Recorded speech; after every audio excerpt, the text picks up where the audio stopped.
চাঁদকে বলি তুমি সুন্দর নও আমার মায়ের মতো, গোলাপকে বলি তুমি মিষ্টি নও আমার মায়ের মতো। হীরা নাকি শুনি সবচেয়ে দামি, সারাক্ষণ করে ঝলমল, তাহার চেয়েও অধিক দামি আমার মায়ের আঁচল। আমি চাঁদকে বলি তুমি সুন্দর নও আমার মায়ের মতো, গোলাপকে বলি তুমি মিষ্টি নও আমার মায়ের মতো। যে ব্যক্তি মা বাবার সাথে খারাপ ব্যবহার করবে, যে ব্যক্তি মা বাবার সাথে খারাপ ব্যবহার করবে, আল্লাহর হাবিব সাল্লাল্লাহু আলাইহি ওয়াসাল্লাম বলেন তার দুনিয়ার মধ্যে অনেক লানত রয়েছে। আল্লাহ পাক রব্বুল আলামিন তার প্রতি লানত দিয়েছেন, আল্লাহর হাবিব তার প্রতি লানত দিয়েছেন। আর যে ব্যক্তি মা বাবার সঙ্গে ভালো ব্যবহার করবে, আল্লাহ রাসূল সাল্লাল্লাহু আলাইহি ওয়াসাল্লাম বলেন তাকে দুনিয়ার মধ্যে 5টা পুরস্কার দেওয়া হবে।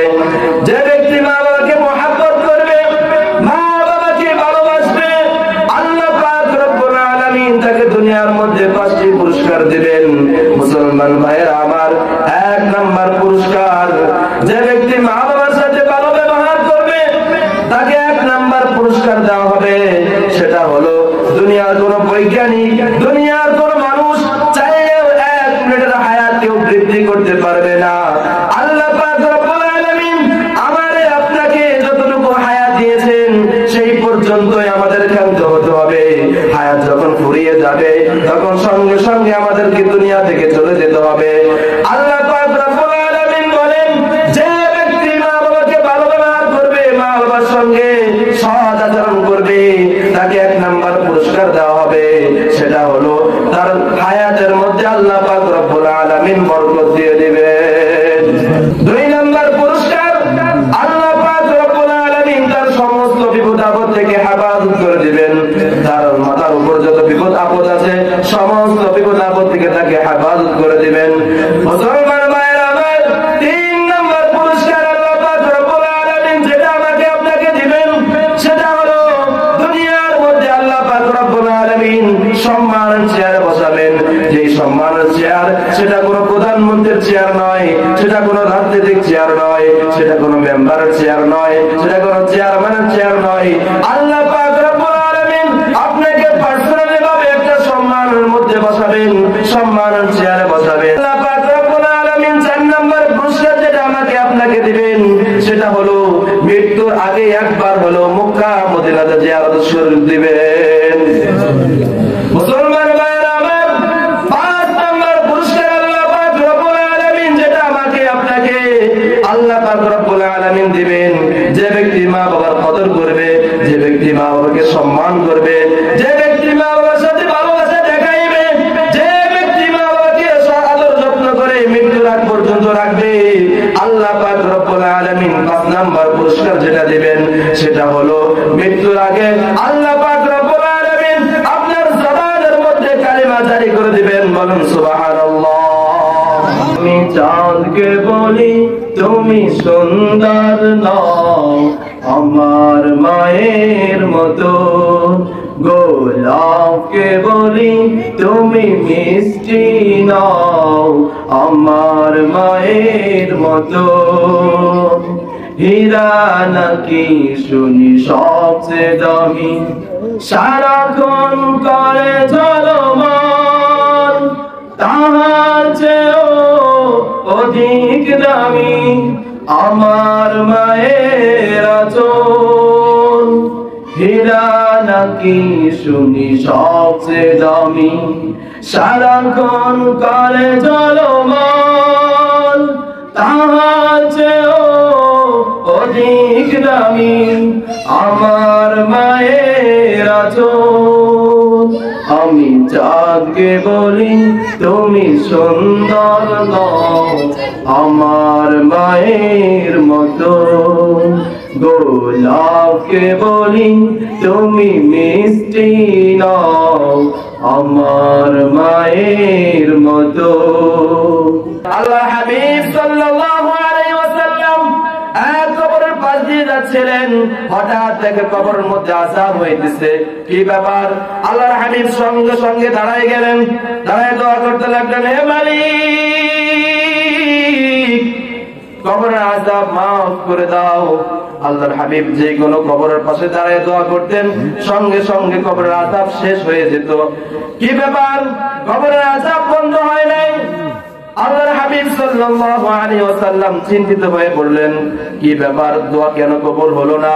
সাহাবায়ে কেরাম বলেন, ইয়া রাসূলুল্লাহ আপনার চেহারার মধ্যে চিন্তিত ভাব দেখা যায়, আপনার চেহারার মধ্যে চিন্তিত ভাব দেখা যায়, কি ব্যাপার, কেন চিন্তা করতেছেন? আল্লাহ রাসূল সাল্লাল্লাহু আলাইহি ওয়াসাল্লাম বলেন, এই কবরের মধ্যে আযাব হইতেছে, দোয়া করলাম কবরের আযাব তো কোনোভাবেই কমতেছে না। সাহাবায়ে কেরামদেরকে আদেশ করলেন, আগামীকাল তোমরা মদিনার মধ্যে যারা রয়েছে সমস্ত মানুষদেরকে তাদের কবরের পাশে দাঁড়াইতে বলো। সবাই যার যার কবরের পাশে দাঁড়ায় রইল, কিন্তু যেই কবরের মধ্যে আযাব হইতেছে সেই কবরের মধ্যে কেউ আসে না। আল্লাহর হাবিব সাল্লাল্লাহু আলাইহি ওয়াসাল্লাম পেরেশান হয়ে গেলেন, কি ব্যাপার, এই কবরের মালিক কে? হঠাৎ করে দেখে এক বৃদ্ধা মা আস্তে আস্তে আসতেছে, জিগায় এই কবরের মালিক কে? বৃদ্ধা মা বলে, এটা আমার ছেলের কবর। কি ব্যাপার? আপনার ছেলের কবরের মধ্যে আযাব হইতেছে। আল্লাহর হাবিব সাল্লাল্লাহু আলাইহি ওয়াসাল্লামের কথা শুনে ওই বৃদ্ধা মা সঙ্গে সঙ্গে বলে উঠলেন, আলহামদুলিল্লাহ। আল্লাহর হাবিব আরো পেরেশান হয়ে গেলেন, কি ব্যাপার, আমি যখন বললাম যে আপনার ছেলের কবরের মধ্যে আযাব হইতেছে, আপনি কেন আলহামদুলিল্লাহ বললেন? ওই বৃদ্ধা মা বলে, এই ছেলে যখন আমার গর্ভের মধ্যে ছিল, এই ছেলে যখন আমার পেটের মধ্যে ছিল, তখন তো আমার স্বামী আমাকে ছেড়ে চলে যায়।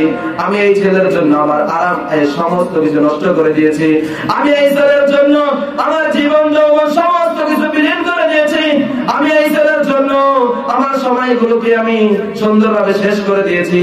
কিন্তু যখন আমি ছেলেকে বিবাহ করালাম, বিবাহ করানোর পর যখন পুত্রবধূ আমার ঘরে আসলো, হঠাৎ দেখি একদিন হঠাৎ করে যখন আমার ছেলে সন্ধ্যাবেলায় ঘরে আসে, আমি ছেলেকে সুন্দর করে দেখার জন্য, প্রতিদিন দেখার জন্য ঘরের মধ্যে বসে থাকি। আজ কি হলো, ছেলে আমার সাথে দেখা করে না, ছেলে আমাকে দেখতে আসে না। কি ব্যাপার?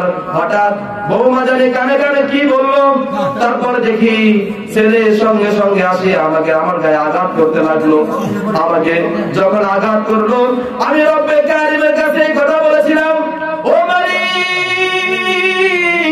দুনিয়ার মধ্যে যতদিন বাঁচবো আমি যেন দুনিয়ার জমিন থেকে আমার ছেলের আযাব না দেখা পর্যন্ত আমি দুনিয়া থেকে না যাই।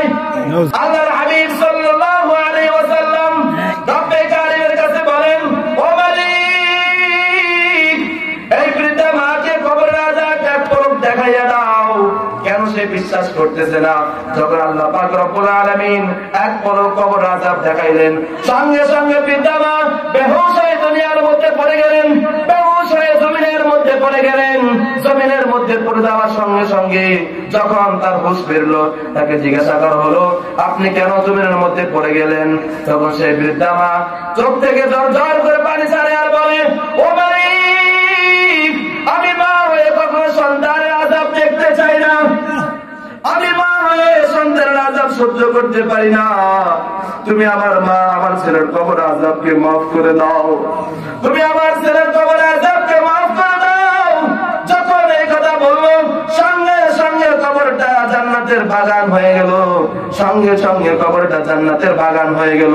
ও মুসলমান ভাইরা আমার, এই ঘটনা থেকে শিক্ষা নেওয়ার বিষয়, মা বাবাকে কখনো কষ্ট দেওয়া যাবে না, মা বাবার সঙ্গে খারাপ ব্যবহার করা যাবে না, মা বাবার জীবনে হোক না করো। আল্লাহ পাক রব্বুল আলামিন মুসলমান মা বাবা সম্পর্কে বলেন, মায়ের পায়ের নিচে সন্তানের বেহেশত আমি দিয়ে দিয়েছি। ও যুবক ভাইরা আমার, যদি দুনিয়ার জমিন থেকে জান্নাত নিতে চাও, দুনিয়ার জমিন থেকে জান্নাত কামাই করতে চাও, তুমি তোমার মা বাবাকে সম্মান করো, মা বাবাকে ভালোবাসো, মা বাবাকে অন্তর থেকে মহব্বত করো। আল্লাহ পাক রব্বুল আলামিন তার সম্মান করাকে ফরজ করে দিয়েছেন। তুমি যদি মা বাবার অন্তর খুশি করে দুনিয়া থেকে যাইতে পারো, আল্লাহ পাক রব্বুল আলামিন তোমার জন্য জান্নাতের বাড়াখানা বানিয়ে রেখেছে।